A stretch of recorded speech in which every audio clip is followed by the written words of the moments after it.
Good morning, and this is Pam with Follow Your Brush, and thank you so much for being here with me and liking and subscribing and all those things that we do on YouTube. I am so grateful you're here and watching, and I appreciate all the kind comments. Yes, I am still playing or continuing to play with my Kuretake Japanese paints. One of you recommended that I try mulberry paper. I know that a lot of people use this on rice paper, and that's kind of the way that this was intended originally, these paints. And like I said last time, I'm trying to immerse myself in not comparing to other brands, but to just learn what this does and how to appreciate it and enjoy it. So I did order the mulberry paper at the suggestion of one of the comments. And it came like this. Let me show you here. It came in this large package, and it was all rolled up like this in a big roll, and very securely packaged. And I thought, oh my goodness, is this ever going to go flat? But it did, like almost immediately. I unrolled it and put some heavier things on top of it. And indeed, it did become flat. But because I didn't want to ruin what I was doing too quickly, I do ruin things, but I didn't want to do it too fast. I did cut them into smaller pieces to just to play. Got out some various and sundry brushes. My first attempt, this is how it ended up. Now, I got to explain this. This was not my intention going into this. I am used to playing with traditional Western watercolors, and I love wet on wet. And I like to sketch, and I like to drip my pigments in. If you've watched other videos that I've done, you know, you've seen me do that.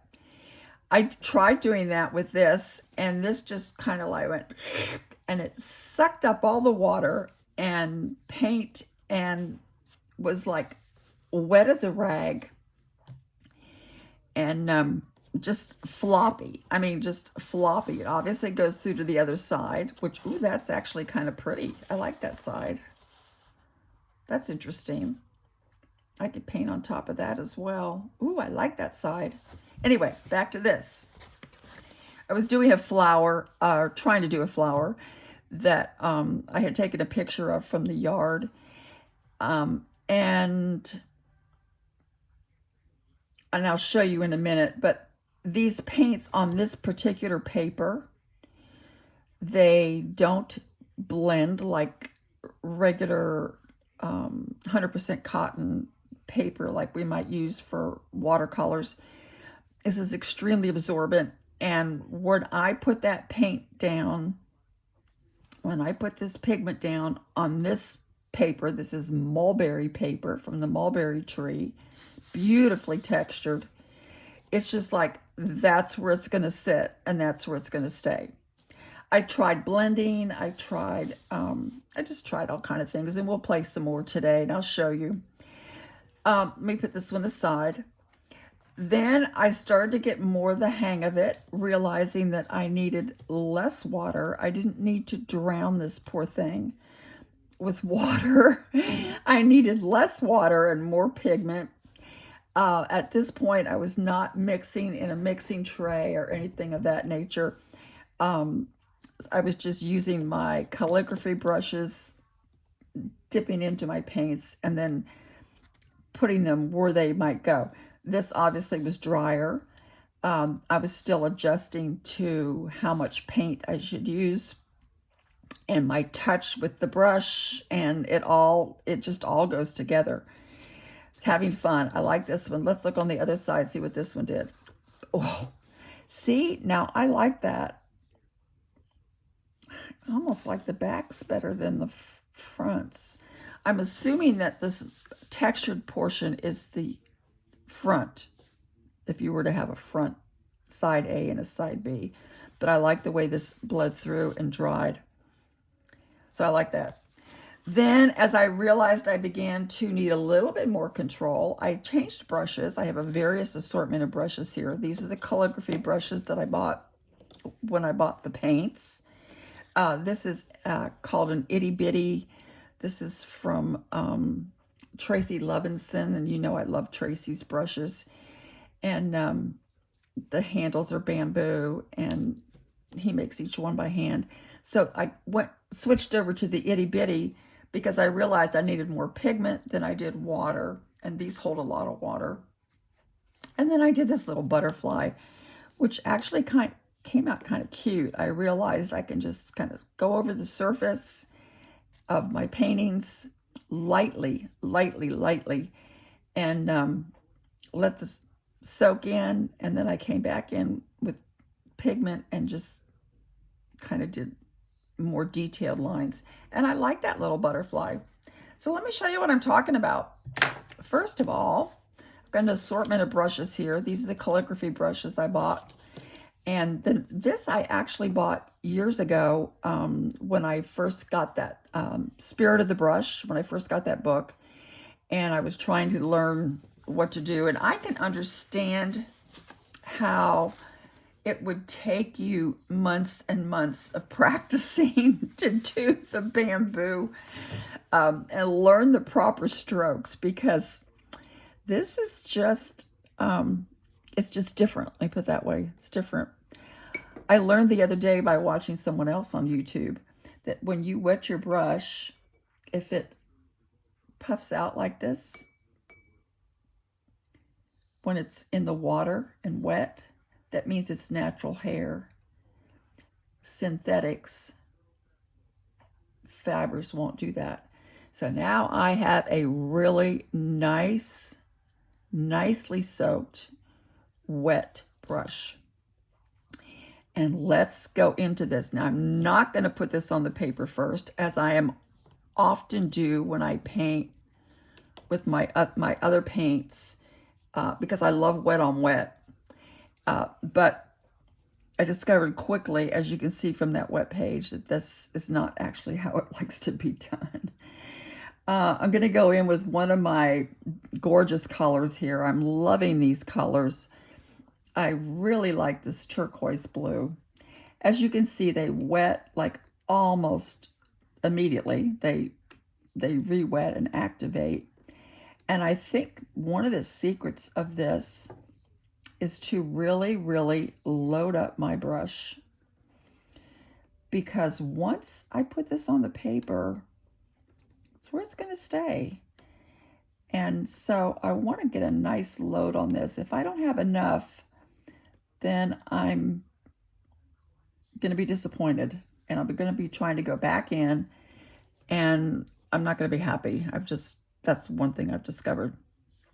I don't have anything sketched out ahead of time. I'm just playing here and experimenting, and let's see. I love the textures. So I'm going to let my brush, my paint, and the texture of this mulberry paper dictate what it's going to do. I'm not going to try to control it today, because obviously from the ones that I just showed you, that's not going to happen. It's not going to happen. But let's try to just kind of lightly come across here. And look at that. I'm loving this. Gonna let this just kind of come out like sunbeams or rays of light. I'm not going to try to fill back in. And as you can see, if I were to try to add water, they're very opaque, obviously. So there goes my water. It's already turning blue. I do have some clean water over here, so I can go back in with another color. But if I were to add water to try to blend this, then it ended up like this. It was just too much water, and it just went everywhere, and my paper was just drenched. And I really don't want to do that. But let's go back in here And I don't know what I'm creating. It could be a sky. It could, I don't know. I never know. I just kind of like to let the paper talk to me. The paint and the paper talk to me. That was the turquoise blue. Really pretty. Let's come in here with some of this purple. And again, I'm going to just kind of soak this brush in here. Actually, I said purple, but you know what? I'm looking at it and it's not purple. I looked at the wrong chart. This is cerulean blue. Gotta keep my chart here in front of me. This was the turquoise blue. Now I'm into the cerulean. Let me just kind of drop some of this cerulean here in between. Now you see how that just absorbs it like immediately? So I have to just be mindful. It's not going to go anywhere other than where I just laid it. So you really have to be thoughtful and deliberate, which I'm often not. I'm often too much of a hurry. Now I'm going into the purple. Beautiful purple. They do not blend like my other paints might blend. Now they might if I had blended them on a mixing bowl. I have one here, but I'm not ready to try it yet. See, that just goes over what I already did. But I'm going to add some purple over here. We'll try doing some mixing here in a second and see how that does. But see what I'm saying? It just lays right there on the surface. It's not going to, I can't come back in and blend it with another color. I may be able, however, and let's try this. I'm going to put some water in my clean porcelain bowl. So this is a puddle of water. You can't really see it, but it's there. Puddle of water. Now let me come in here with my blue. Put that in here. And let's see if we can mix this way. Here's my blue, cerulean blue. And then let me try to drip in some of the purple here. Oh my goodness, that is such a gorgeous color.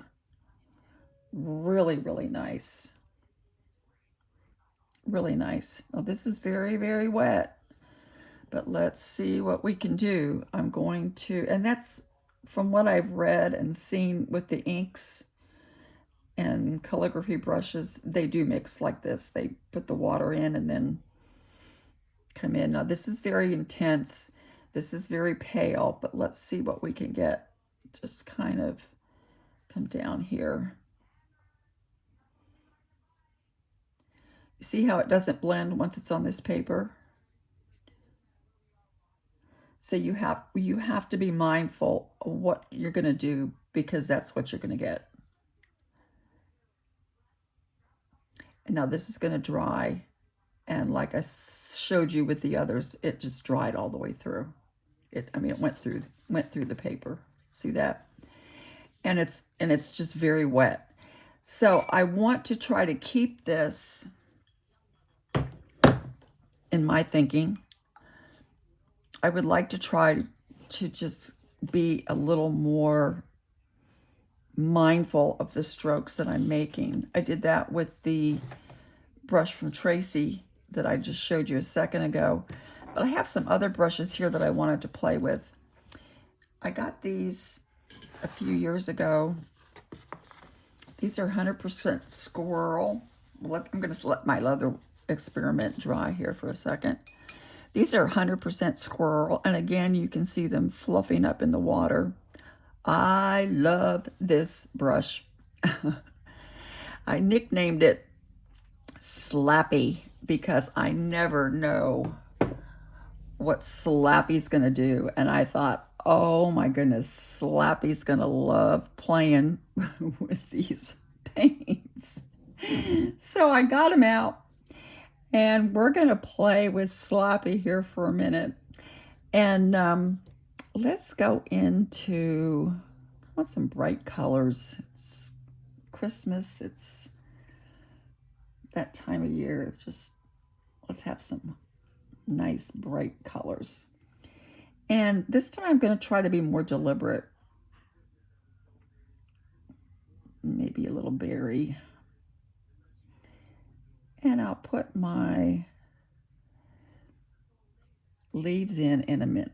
I'm just going to, it's kind of like a heart. And clean that out a little bit. I'm going to try to go in here to some of this, it says Rose Madder. It's more of a pink color.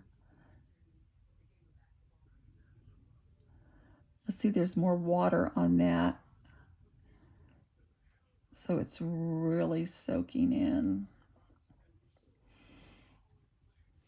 But once it's down, I can't really blend it like I could on regular paper. That's what I'm talking about. And when I go back, it just makes it wetter and soaks in. But I want to let Slappy play. Let's get into some green here. Now, I have no sketch or anything, but let's just imagine, if you will.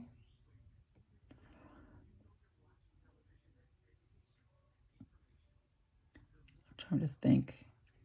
It's not easy. Let's just imagine. See, there it is. It's not going anywhere. It's like, okay, that's where you put me. That's where I'm staying.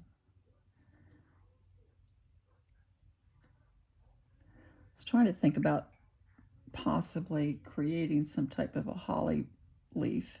Maybe I need a holly leaf to look at, right? I don't have anything to look at. I'm not looking at any references. I'm just playing. Okay, I see it coming. There it is. It's going to kind of come out this way. Can add some here. Now see, if I get messing with it too much, then I'm going to just have a big wet mess, which is what I did yesterday. Big wet mess. And when it dried, it really didn't give me what I was looking for. I'm going to come in with a little different shade of green. Now, like I showed you, they're not going to blend on the paper, but they did blend in my dish. And I'm kind of losing my holly leaf because I'm starting to think, not pay attention, not just let it do what it wants to do. Put some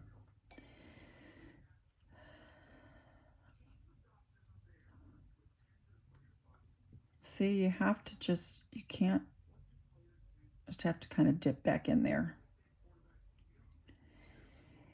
And I need to just let it behave like it wants to and stop trying to tell it what to do.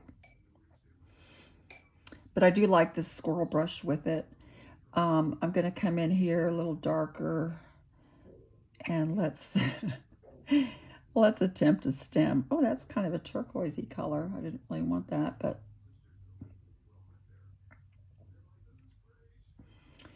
I got some holly here. Let's do some berries on the holly maybe. See, I can't move it around. Once it's on the paper, I've committed myself. So I have to be aware of that on this paper. Now, when I did play with this on the 100% cotton watercolor paper, I was able to move it around. This is the Mulberry paper.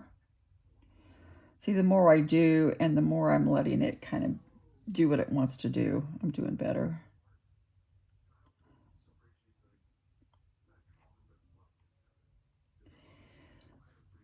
That's the thing about any watercolor, actually. It's not a medium that likes to be controlled. And in order to embrace watercolor, you just kind of have to embrace that fact and realize that you're going to have to live with that. Come in here with some other color. We add some to this stem, maybe. See, it doesn't continue to travel where I might like it to travel with this mulberry paper. It does on water. It does on the 100% cotton.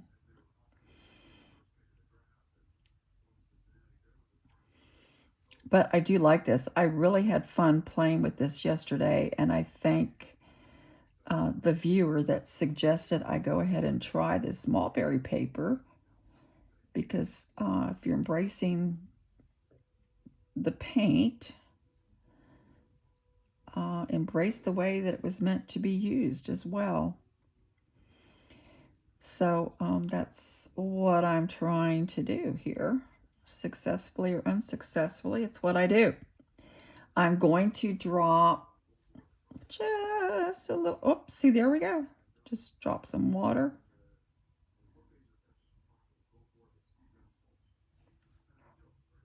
Maybe another berry. Actually, I do have a holly bush out front, and I don't think this is exactly the way they grow. So I'm just playing with that.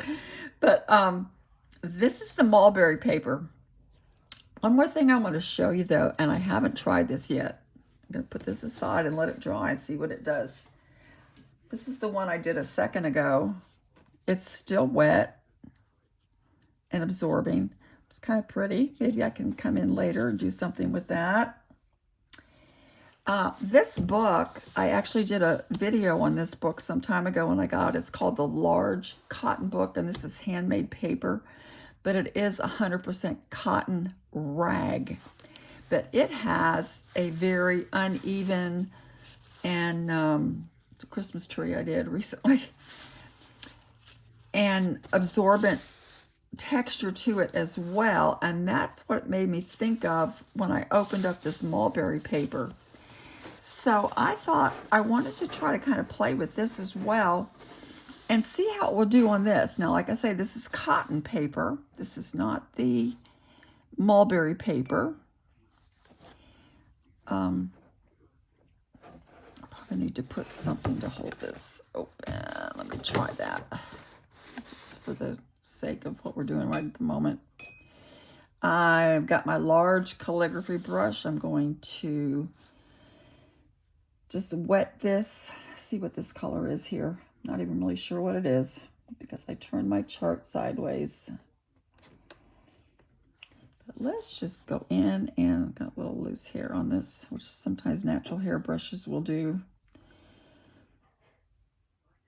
I'm going to try to go this way.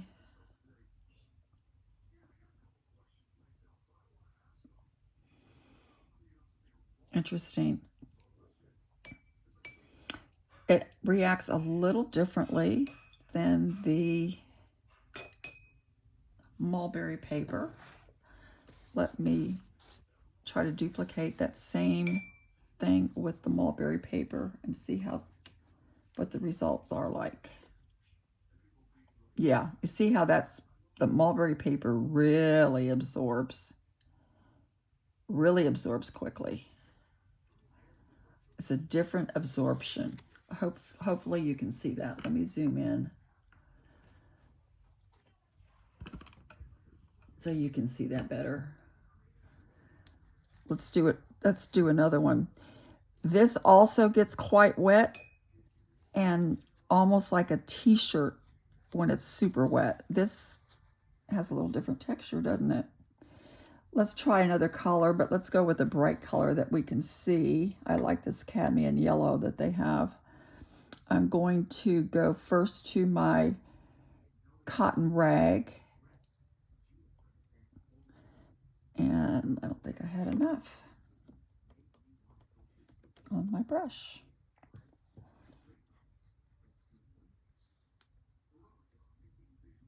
See, this cotton rag it doesn't absorb right away. It just kind of holds it for a minute or two or three. And then it absorbs and you have to come back. All right, let's try the exact same thing on this mulberry paper and see how this reacts. See, that just goes in right immediately. And the only reason it's continuing is because I have put a lot on my brush.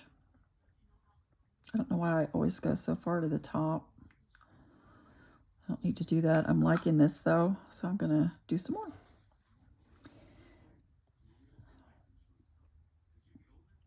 Oh, that's a cute little, see, like I say, you got to really kind of be deliberate with this, because once you put it down, that's where it's going to stay. You don't have that option like you do.